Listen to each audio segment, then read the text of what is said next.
3 రోజుల పాటు వరుసగా వర్షం కురిసినా కూడా మానేరు నదిపై వరద ప్రభావం పెద్దగా కనిపించలేదు.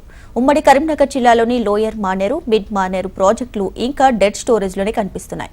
మానేరు ప్రాజెక్టులపై పూర్తి వివరాలను మా ప్రతినిధి గోపాలకృష్ణ అందిస్తారు. ఉమ్మడి కరీంనగర్ జిల్లా వ్యాప్తంగా గత 3 రోజుల నుంచి కురుస్తున్న వర్షాలతో ప్రాజెక్టులోకి స్వల్ప ఇన్ఫ్లో కనబడుతోంది.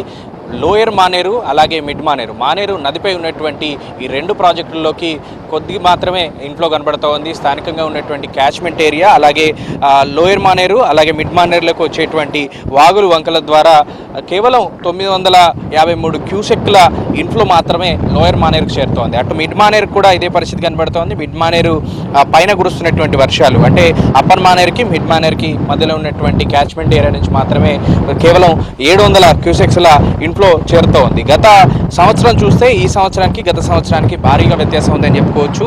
గత సంవత్సరం పెద్ద ఎత్తున ఇన్ఫ్లో ఈ పాటికి ఈ సమయానికి ఈ లోయర్ మానేరు కావచ్చు మిడ్ మానేరు కావచ్చు ఈ రెండింటికి కూడా పెద్ద ఎత్తున ఇన్ఫ్లో వచ్చింది. సో గేట్లు కూడా ఎత్తాల్సినటువంటి పరిస్థితులు ఏర్పడ్డాయి. కానీ ఇప్పుడు లోయర్ మానేరు కానీ మిడ్ మానేరులో కానీ పరిస్థితి చాలా భిన్నంగా ఉందని చెప్పవచ్చు.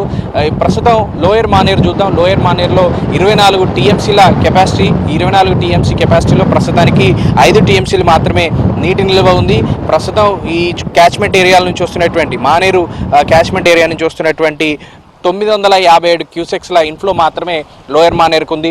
సో ఈ ఇన్ఫ్లోతో ప్రాజెక్టుల్లోకి పెద్దగా నీరు చేరిందా అంటే పెద్దగా ఉపయోగం ఉండదని చెప్పుకోవచ్చు. మరోవైపు మిడ్ మానేరు పరిస్థితి చూస్తే మిడ్ మానేరులో 27 టీఎంసీలకు కాను ప్రస్తుతం కూడా 5 టీఎంసీలు నిల్వ ఉంది. సో 5 టీఎంసీల నిల్వ ఉన్నటువంటి సందర్భంలో అక్కడ కూడా క్యాచ్మెంట్ ఏరియా నుంచి కేవలం 753 క్యూసెక్స్ల ఇన్ఫ్లో మాత్రమే కొనసాగుతూ వస్తుంది. అంటే 3-4 రోజుల నుంచి భారీ వర్షాలు పడినప్పటికీ ముసురుగా వర్షం కురిసినప్పటికీ క్యాచ్మెంట్ ఏరియా నుంచి కావచ్చు రివర్ ప్రాంతం నుంచి కావచ్చు పెద్దగా మానేరులోకి నీటి వరద కనిపించలేదని చెప్పవచ్చు. ఇటు గోదావరిపై మాత్రం ఈ పరిస్థితి భిన్నంగా ఉందని చెప్పుకోవచ్చు.